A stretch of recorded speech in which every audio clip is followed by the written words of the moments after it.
Welcome to మెగా9 TV. ప్రజల సొమ్ముని దోచుకు తినే నేతల్ని చూసాం. కానీ ప్రజాసేవ చేస్తూ జీతంగా సంపాదించే ధనాన్ని కూడా తిరిగి ప్రజల కోసమే వెచ్చించే దాతృత్వం పవన్ కళ్యాణ్ది. ప్రభుత్వ సొమ్ముతో జలసాలు విలాసాలు చేసుకునే ఘనులను చూసాం. విపత్తుల వేళ అవసరమంటూ వచ్చిన ఎందరికో తాను కష్టపడి సంపాదించిన కోట్లాది రూపాయలు విరాళమిచ్చిన ఉదాత్త మనస్తత్వం ఆయనది. అంధుల T20 ప్రపంచ కప్ గెలుచుకున్న టీంకు సొంత నిధులను సాయంగా అందించిన మనసున్న లీడర్గా మన్ననలు అందుకుంటున్న తరుణంలో జనసేనానిపై మెగా9 స్పెషల్ ఫోకస్.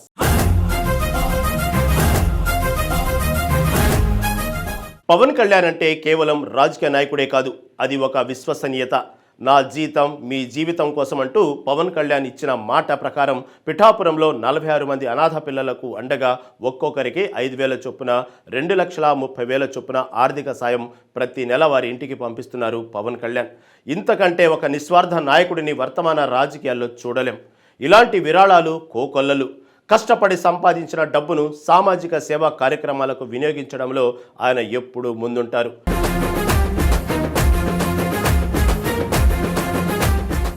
ఇటీవల కాలంలో దివ్యాంగులైన క్రికెట్ క్రీడాకారులు టోర్నీ నిర్వహణ కోసం సాయం కోరగా వారికి అప్పటికప్పుడు 5 లక్షల చెక్కును అందించారు. అంగవైకల్యం ప్రతిభకు అడ్డు కాదు అని వారిని ప్రోత్సహించారు.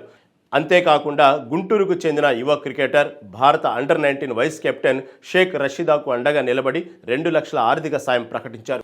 ఇంతకు ముందు కూడా రాజకీయంగా మనకు మైలేజ్ వస్తుందా లేదా అనే అంశాన్ని కూడా పక్కన పెట్టి ముందు ఎదుటివాడి బాధను తుడిచే ఘటనలు ఎన్నో చూశాం. దేశంలో ఏదైనా విపత్తు సంభవించినప్పుడు పవన్ స్పందించే తీరు అసాధారణంగా ఉంటుంది. కష్టకాలంలో తన మద్దతు ఇవ్వడంలో ఆయన ముందుంటారు.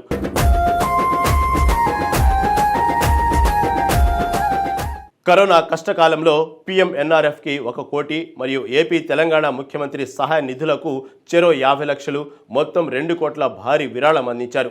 అలాగే హుద్హుద్ తుఫాను, ఉత్తరాఖండ్ వరదలు వంటి ప్రకృతి విపత్తుల సమయంలో లక్షల్లో సాయం చేసి తన దాతృత్వ లెవెల్ను చూపించారు.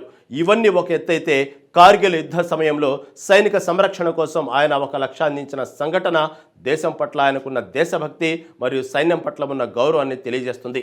తన సొంత ఆదాయంలో ఎక్కువ భాగాన్ని సామాజిక కార్యక్రమాలు, పార్టీ కార్యకలాపాల కోసమే వినియోగిస్తున్నారు.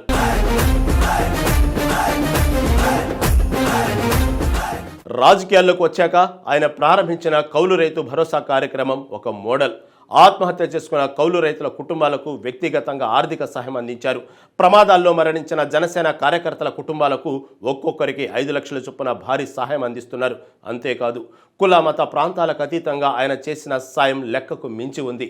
2024 భారీ వరదల సమయంలో 2 రాష్ట్రాల ముఖ్యమంత్రి సహాయ నిధులకు చెరో 1 కోటి రూపాయలతో పాటు వరద ముంపునకు గురైన 400 గ్రామ పంచాయతీలకు ఒక్కొక్క దానికి 1 లక్ష చొప్పున 4 కోట్లు నేరుగా అందించడం ఆయన ఉదార స్వభావానికి నిదర్శనం.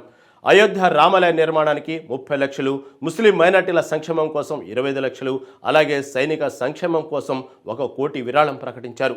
ఈ లెక్కలు లేని దాతృత్వం అంతా ఆయన తన సినిమా పారితోషికం నుంచి పన్నులు కట్టిన తర్వాత మిగిలిన సొంత డబ్బుతో ఇస్తున్నారు. అందుకే ఈ రాజకీయాల్లోకి వచ్చి ఇలా ఇచ్చుకుంది.